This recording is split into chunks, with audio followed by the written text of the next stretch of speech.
Global terrorism index నివేదిక 2026 ఈ సంవత్సరం ఇచ్చినటువంటి అమెరికా విదేశాంగ శాఖ నివేదిక ప్రకారం ఉగ్రవాద ప్రభావం అత్యధికంగా ఉన్నటువంటి ప్రపంచ దేశాలలో భారతదేశం అయితే లేదు.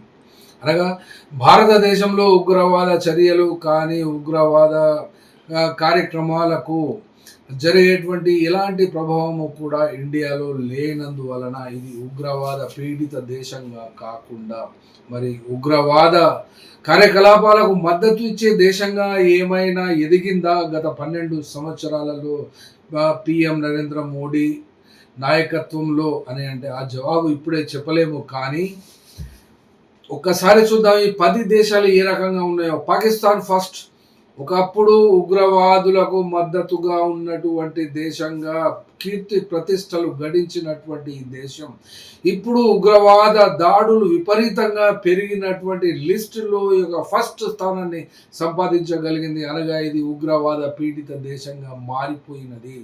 రెండవది బుర్కినా ఫాసో, తర్వాత నైగర్, తర్వాత నైజీరియా, తర్వాత మాలి, సిరియా, సోమాలియా, కాంగో, కొలంబియా మరియు ఇజ్రాయిల్ కూడా ఉగ్రవాద పీడిత దేశంగానే ఇక్కడ పరిగణించబడుతుంది.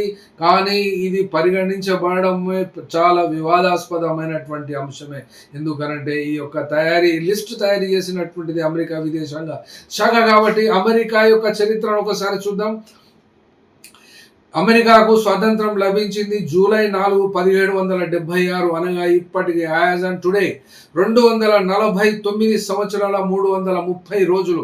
ఇందులోపట ఇప్పటికి 15 నుండి 19 ప్రధానమైనటువంటి యుద్ధాలకు ఇది పాల్పడింది. ఇది యుద్ధాలు చేసింది 15 నుండి 19 చాలా ప్రధానమైనటువంటి యుద్ధాలు మరియు విదేశీ సైనిక జోక్యాలు అనగా ప్రపంచవ్యాప్తంగా దేశాలలో ఇది జోక్యం చేసుకున్నటువంటిది.